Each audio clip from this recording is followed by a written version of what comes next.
Ceci est notre troisième vidéo sur la façon de filtrer les données dans Fluteflow. Et dans cette vidéo, nous allons voir comment filtrer les données avec une recherche simple.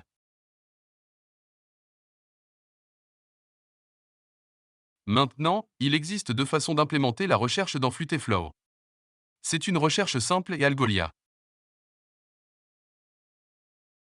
Maintenant, très rapidement avant de commencer, quelle est la différence? Et quand faut-il utiliser l'un plutôt que l'autre? Eh bien, la réponse est simple. Quantité et qualité. Autrement dit, si vous avez beaucoup d'enregistrements, une quantité, disons plus de quelques centaines d'enregistrements, avec plus d'un ou deux champs, donc les données sont un peu plus complexes, utilisez Algolia.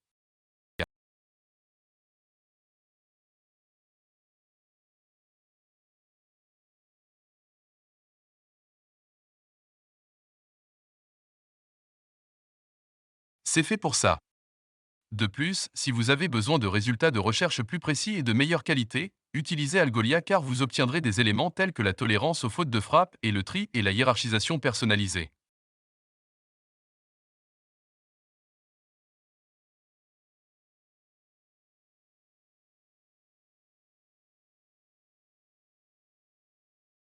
Donc, si quelqu'un cherche quelque chose et qu'il ne l'épelle pas correctement, vos résultats renverront toujours ce qu'il avait l'intention de taper.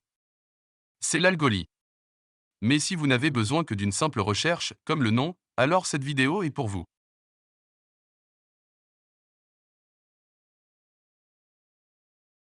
D'accord, une dernière chose avant de construire ceci, et c'est, voici la vue d'ensemble de la façon dont nous construisons cela. Nous aurons donc une entrée de texte, un champ de texte et deux listes. Nous avons besoin de deux listes car l'une d'entre elles que nous allons utiliser pour afficher toute la liste, et l'autre que nous utiliserons lorsque nous afficherons la liste filtrée.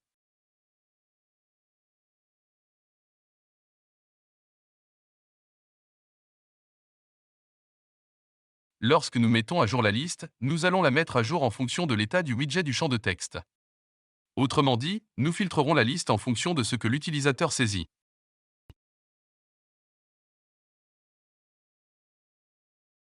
Et puis nous utiliserons une variable d'état local pour déterminer quand nous afficherons la liste complète et quand nous afficherons la liste filtrée. D'accord, cool. Alors, commençons. D'accord, génial. Maintenant, vidons notre liste. Maintenant, laissez-moi vous montrer les données auxquelles nous allons nous lier. Nous allons tirer de cette collection de fruits ici.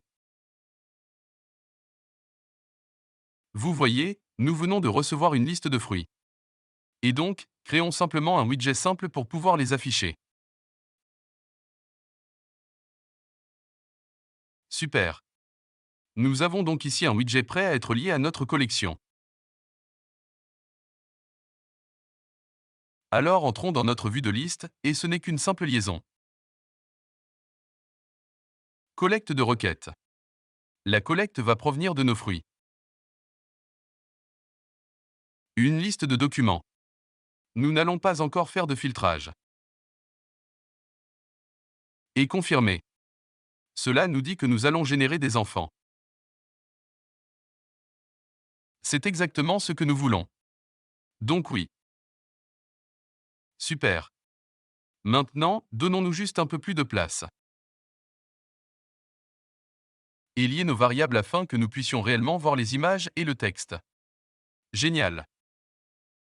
D'accord. Nous avons donc une vue de liste. Mais si vous vous en souvenez, nous avons en fait besoin de deux.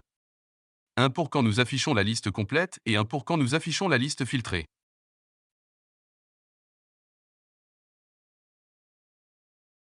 Nous allons donc simplement saisir notre vue de liste, la copier, revenir dans notre colonne et coller une autre copie. Alors maintenant, nous en avons deux. Et c'est le bon moment maintenant pour définir notre colonne sur Scrollable.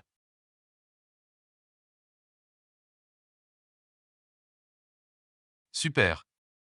Nous devons maintenant configurer une variable locale afin de savoir quand afficher la liste complète et quand afficher la liste filtrée.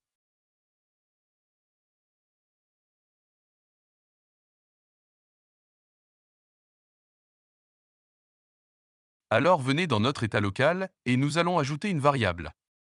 Ça va s'appeler quelque chose comme afficher la liste complète.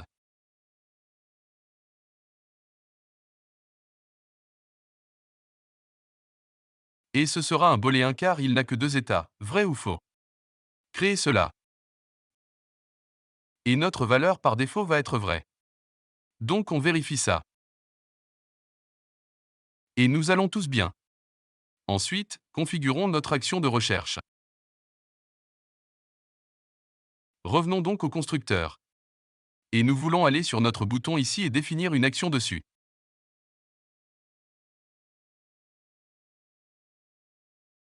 Nous voulons que cette action soit une simple recherche.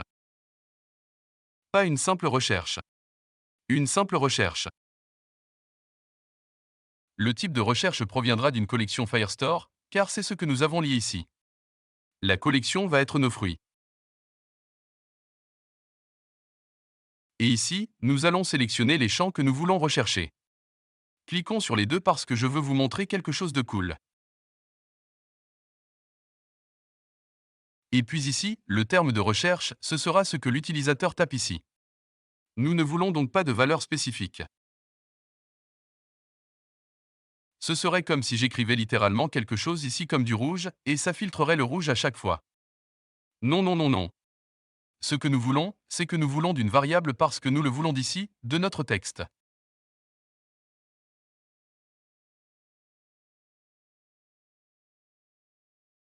Nous allons donc cliquer là-dedans. Et alors, d'où obtenons-nous cela? Eh bien, nous l'obtenons à partir d'un état de widget. C'est notre entrée de champ de texte ici. Nous passons donc à l'état de widget et nous pouvons voir que Flutterflow a fait de la magie pour nous montrer les seuls dont nous disposons. Alors c'est beau. Et donc maintenant nous sommes tous installés. Ainsi, lorsque ce bouton est cliqué, une simple action de recherche s'exécute.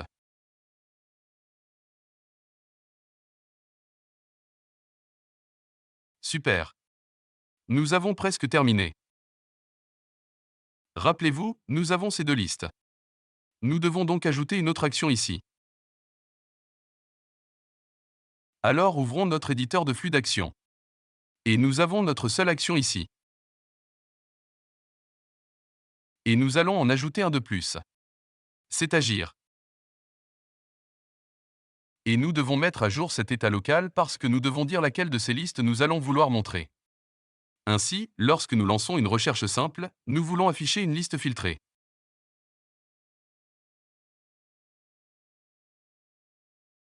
D'accord.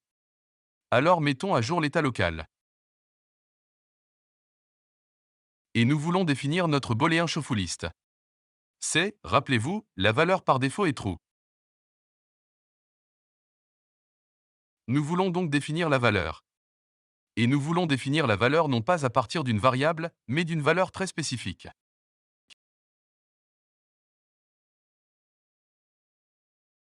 Et cette valeur est fausse. Beau? D'accord. Nous avons donc correctement configuré nos actions. Mais ces variables d'état local ne sont réellement liées à aucune des listes. Ils sont comme prêts à être branchés. Mais ils ne sont pas vraiment connectés. Prenons donc notre première vue de liste ici et disons que ce sera notre liste complète.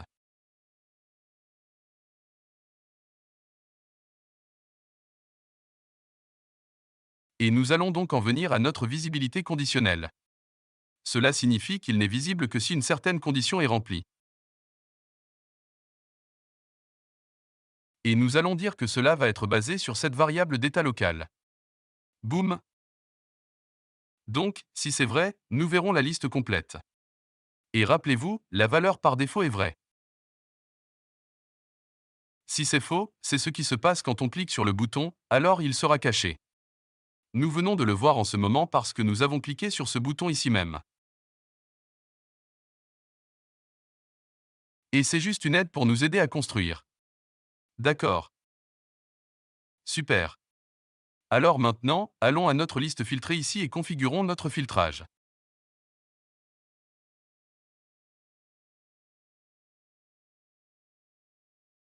Et revenons à notre requête principale ici. Et nous supprimons simplement cette requête principale parce que nous voulons que les enfants soient générés à partir de cette requête de recherche simple que nous avons faite.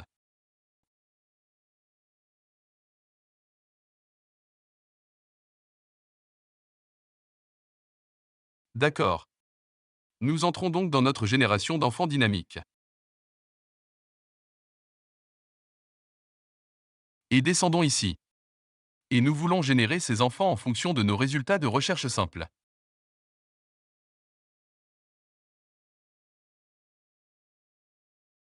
Donnons-lui un nom de variable et confirmons. Il nous dit simplement que nous allons générer des enfants. Et c'est exactement ce que nous voulons. Super. Revenons maintenant en arrière et lions correctement nos données. Alors entrons dans notre texte ici et voyons que nous avons nos enfants dynamiques ici, notre article de fruits.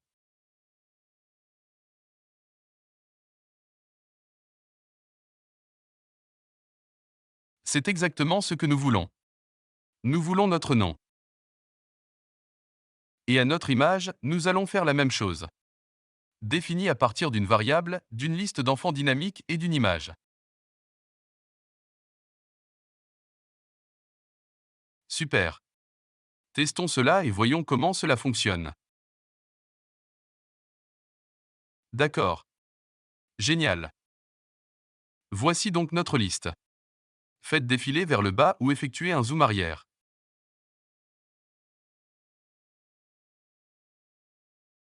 Et nous pouvons voir notre liste ici. Et cherchons kiwi et cherchons.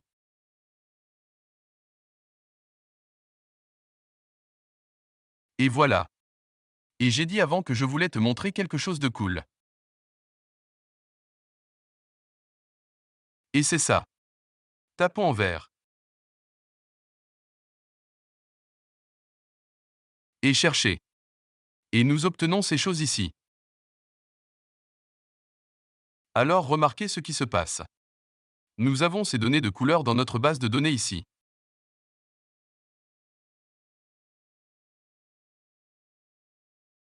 Et nous avons mis en place dans notre recherche simple que nous voulions rechercher ces deux champs. Et nous pouvons le faire même si nous n'affichons pas réellement ces données dans chacun de nos widgets.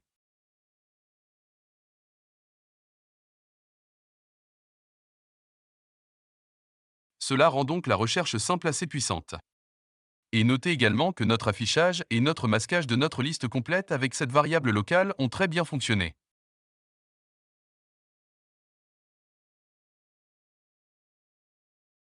Mais nous avons encore une chose à mettre en œuvre. Et c'est ce bouton ici. Si nous voulons recommencer et effacer les résultats, bien sûr, nous pouvons supprimer tout cela, puis rechercher. Et on récupère tout. Mais c'est un peu ennuyeux. Et c'est vraiment facile à mettre en place. Alors allons-y, sélectionnons notre bouton icône. Mettons une action là-dessus. Nous allons changer cette variable d'état local, la seule que nous ayons.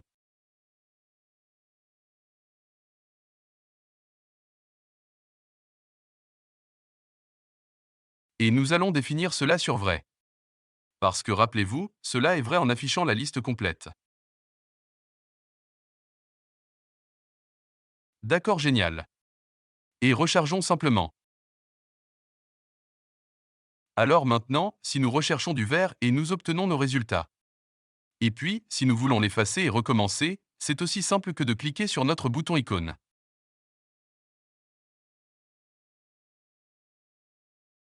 C'est donc la troisième façon de filtrer les données dans votre application Flutterflow avec une recherche simple. Faites-nous savoir si vous avez des questions et nous verrons dans la prochaine vidéo.